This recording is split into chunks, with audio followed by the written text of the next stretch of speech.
ಮೊಟ್ಟ ಮೊದಲನೇದಾಗಿ ನಾವು ಬೈರ್ಕೂರು ಹೋಬಳಿಯಲ್ಲಿ ಈಗಾಗಲೇ ನಮ್ಮ ನಾಗರಾಜನ್ ಅವರ ನೇತೃತ್ವದಲ್ಲಿ ನಮ್ಮ ಡಿ ಜಿ ನಮ್ಮ 3191 ಡಿಸ್ಟ್ರಿಕ್ಟ್ ಡಿ.ಜಿ ಆಗಿರ್ತಕ್ಕಂಥ ಈಗಾಗಲೇ ನಮ್ಮ ಜಿಲ್ಲೆಯಾದ್ಯಂತ ಅಂದರೆ ನಮ್ಮದು ರೋಟರಿ ಜಿಲ್ಲೆ ಎಷ್ಟಿದೆಯೋ ಅಷ್ಟು ಕೂಡ ಭಾಳ ಅದ್ಭುತವಾದ ಸುಂದರವಾದ ಪ್ರೋಗ್ರಾಮ್ಗಳನ್ನು ಮಾಡಿ ಯಶಸ್ವಿಗೊಳಿಸಿದ್ದಾರೆ ನಮ್ಮ D G sir Sridhar sir ಅವರ ಮತ್ತು ನಮ್ಮ ಕೋಮಲ್ ನಿರ್ದೇಶಕರು ಪಶ್ಚಿಮ ಕ್ಷೇತ್ರದ ಕೋಮಲ್ ನಿರ್ದೇಶಕರಾಗಿರ್ತಕ್ಕಂಥ ನಮ್ಮ ನಾಯಕರು ಬಿ ವಿ ಶಾಮನ್ ಅವರೇ, ಖ್ಯಾತ ವಕೀಲರು, ನಮ್ಮ ಮುಳಬಾಗಿಲು ತಾಲೂಕಿನ ಪಕ್ಷದ ವಕ್ತಾರರು ಆಗಿರ್ತಕ್ಕಂಥ ನಮ್ಮ ಶ್ರೀನಿವಾಸ ರೆಡ್ಡಿ ಸರ್ ಅವರೇ, ಬೇವಲ್ಲಿ ಶಂಕರಣ್ಣವರೇ, ಮುಖ್ಯವಾಗಿ ನಮ್ಮ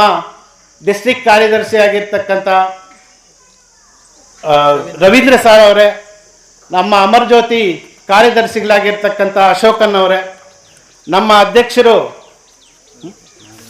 ನಾಗರಾಜನ್ ಫಸ್ಟ್ ನಮ್ಮ ಅಮರ್ ಜ್ಯೋತಿ ಕಾರ್ಯದರ್ಶಿಗಳಾದಂಥ ಅಶೋಕನ್ ಅವರೇ, ಮತ್ತು ಮುಖ್ಯವಾಗಿ ನಾವು ಹೇಳಬೇಕು ಅಂತಂದರೆ ನಮ್ಮ ಮುಳಬಾಗಿಲು ಸೆಂಟ್ರಲ್ ರೋಟರಿ ಕ್ಲಬ್ನ ಅಧ್ಯಕ್ಷರು ಶ್ರೀನಿವಾಸ ರೆಡ್ಡಿ ಸರ್ ಅವರೇ, ಮತ್ತು ಸರ್ ನಮ್ಮ ರೋಟರಿಯನ್ ಆದಂಥ ಸುಧಾಕರ್ ಸರ್ ಅವರೇ, ಚಂದ್ರಶೇಖರ್ ಅವರೇ, ಮತ್ತು ಮನ್ಗಿಟ್ಮಿಟ್ಟೆ ರಾಮಚಂದ್ರನ್ ಅವರೇ, ನಮ್ಮ ಶಂಕರ್ ಪ್ರಸಾದನ್ ಅವರೇ, ನಮ್ಮ ಗ್ರಾಮ ಪಂಚಾಯಿತಿ ಉಪಾಧ್ಯಕ್ಷರಾಗಿರ್ತಕ್ಕಂಥ ಗಂಗಪ್ಪ ಅವರೇ, ಪೆದ್ದೂರು ವರದರಾಜನ್ ಅವರೇ, ನಾಗಾರ್ಜುನ ಅವರೇ, ಬ್ಯಾಟ್ನೂರು ಸೀನನ್ ಅವರೇ, ನಮ್ಮ ಮುಳಬಾಗಿಲು ಸೆಂಟ್ರಲ್ ರೋಟರಿ ವತಿಯಿಂದ 55 ಹಸು ಬಂದಿತ್ತು. 55 ಹಸುವಲ್ಲಿ ನಾನು ನಾಗರಾಜನ್ ಅವರ ಹತ್ರ ಮಾತುಕತೆ ನಡೆಸಿ, ಅಣ್ಣ ಈ ಥರ ಹಸುಗಳು ಬಂದಿದೆ, ನಮ್ಮ ರೋಟರಿ ಮೀಟಿಂಗ್ ಇದೆ ಬುಧವಾರದ ದಿವಸ, ನಾವು ಹಸುಗಳು ಕೊಡಬೇಕು ಅಂತಂದರೆ ನಾಗರಾಜನ್ನ ಎಷ್ಟು ಹಸುಗಳಾದರೆ ಅಷ್ಟು ಹಸುಗಳನ್ನು ತಗೊಳ್ಳಿ, ನನ್ನ ಸಹಕಾರ ಕೂಡ ನಿನಗಿರ್ತದೆ, ಎಷ್ಟೇ ನಮ್ಮ ಹಳ್ಳಿ ಕಡೆ ತುಂಬ ಫಲಾನುಭವಿಗಳಿದ್ದಾರೆ, ಪಾಪ ತುಂಬ ಬಡವರಿದ್ದಾರೆ ಅಂತ ಹೇಳಿದಾಗ ಮೊದಲು ನಾವು ನಮ್ಮ ಗ್ರೂಪಲ್ಲಿ ಎಲ್ಲ ಸದಸ್ಯರು ಕೂಡ ತಗೊಂಡಾದ್ಮೇಲೆ ನಾವು ಎಷ್ಟು ಉಳಿದಿದ್ರೆ ಕೂಡ ಅಷ್ಟನ್ನು ಕೂಡ ನಮ್ಮ ಅಧ್ಯಕ್ಷರಿಗೆ ಹೇಳಿ, ನನಗೂ ಮತ್ತು ನಮ್ಮ ನಾಗರಾಜನ್ನವರ ತಂಡಕ್ಕೆ ಎಷ್ಟು ಹಸು ಇದ್ದರೆ ಅಷ್ಟು ಕೊಡಿ, ನಮ್ಮ ಫಲಾನುಭವಿಗಳಿಗೆ ನೀಡಬೇಕು ಅಂತ ಹೇಳಿ ನಾವು ಅತಿ ಹೆಚ್ಚಿಗೆ ನಮ್ಮ ರೋಟರಿ ಕ್ಲಬ್ಬಲ್ಲಿ ಅತಿ ಹೆಚ್ಚಿಗೆ ಹಸುಗಳನ್ನು ಬುಕ್ ಮಾಡಿರ್ತಕ್ಕಂಥ ರೋಟರಿಯನ್ ನಾನು. ಇದಕ್ಕೆ ಮುಖ್ಯವಾಗಿ ನಾನು ನಾಗರಾಜನ್ ಅವ್ರಿಗೆ ಧನ್ಯವಾದಗಳು ಹೇಳಬೇಕಾಗುತ್ತೆ. ರೋಟರಿಯಲ್ಲಿ ನಾನು ಒಬ್ಬ ಸದಸ್ಯರಾಗಬೇಕು ಅಂತಂದರೆ ಕಾರಣ ನಾಗರಾಜನ್ ಅವರು. ಮತ್ತು ನಾಮಿನಿ ಪ್ರೆಸಿಡೆಂಟ್ ನನ್ನ ಈಗಾಗಲೇ 27, 28 ಕೂಡ ಪ್ರೆಸಿಡೆಂಟ್ ಮಾಡಿದ್ದಾರೆ. ಮುಂದಿನ ದಿನಗಳಲ್ಲಿ ಕೂಡ ಇನ್ನೂ ಇಂಥ ಕಾರ್ಯಕ್ರಮಗಳು ಸುಮಾರು ಮಾಡಬೇಕು.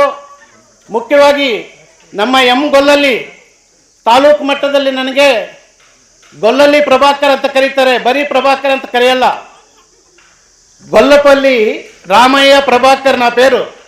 నా వెనకాల ఎప్పుడున్నా కూడా గొల్లపల్లి ఉన్నే ఉంటుంది. నా కర్మభూమి ఇదే, నా జన్మభూమి ఇదే. గొల్లపల్లిని ఎప్పుడూ నేను వదిలేదే లేదు, వదిలే ప్రసక్తే లేదు. ఫస్ట్ పెద్దోళ్ళు అంటూ ఉంటారు కదా, ఇల్లు గలల్లా ఊరు గలల్లా అని.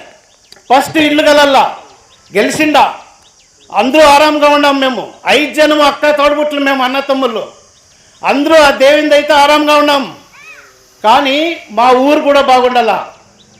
ఊర్లో కూడా నేను ఈ చేయికి చేసింది ఈ చేయికి చెప్పింది పక్కోనికి తెలియదు. కానీ కూడా కొన్ని మాటలు వచ్చిన తర్వాత నేను చెప్పాలనుకుంటా ఉన్నాను. ఎన్నో హాస్పిటల్లో, ఎన్నో దేవస్థానాలు మన ఊరు గంగమ్మ గుడి నుంచినే తయారు చేసినా. నేను మన ఊరికి ఇవ్వకుండా తాలూకంతా పై నేను ఇలా ఎక్కడ నా మాటలు వచ్చినాయంటే అదుపులో పెట్టుకొని మాట్లాడాలి ఎవరన్నా. కానీ నువ్వు మాట్లాడక ముందు ఏం మాట్లాడుతూ ఉండవు అని తెలుసుకొని మాట్లాడాలా.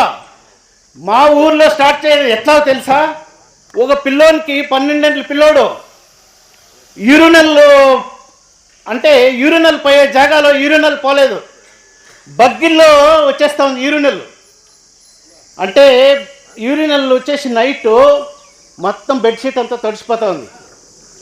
ఆ తాయి వాళ్ళప్పుడు వాళ్ళమ్మ వచ్చి నా దగ్గరికి మా పిల్లోనికి ఇట్లుంది అంటే వాడిని పెద్ద హాస్పిటల్కి తోడుకోపోయి ఆపరేషన్ చేసి డిశ్చార్జ్ చేసి పంపించినాను. ఇట్లా ఉదాహరణలు చాలా ఉన్నాయి. నేను మన ఊరి ఉదాహరణలు నేను చెప్పాలని అనుకోలేదు. నా గురించి మాట్లాడే వాళ్ళకి ఇంకా చెప్పాలంటే మన ఊరిలోనే 50 ప్రోగ్రాం చేసినాను, 50 మందికి సహాయం చేయనాను. నా దగ్గరికి వచ్చిన వాళ్ళకి ఒక్కరిని కూడా నేను మీరు నా నుంచి అయ్యలేదని వాపస్ పంపించలేదు. అందుకే ఇప్పటికీ అంతే, ఎప్పటికీ అంతే మీకు నేను అండగా ఉంటాను. మీరు కూడా ఎవరన్నా కానీ ఏమన్నా సహాయం కానీ నా నుంచి అయ్యేంత సహాయం మీకు అందరికీ చేస్తానని, మీరందరూ ఇంత సంఖ్యలో వచ్చి ఈ ప్రోగ్రామ్ని ఇంత అద్భుతంగా సక్సెస్ అయ్యేదానికి మీకు అందరికీ మళ్ళొకసారి మా నాయకులు నాగరాజన్నలకి, మా డీజీ శ్రీధర్ సార్కి అందరికీ కూడా ధన్యవాదాలు చెప్తూ నా మాటలు ముగిస్తాను. జై హింద్, జై అమ్మ గొల్లల్లి.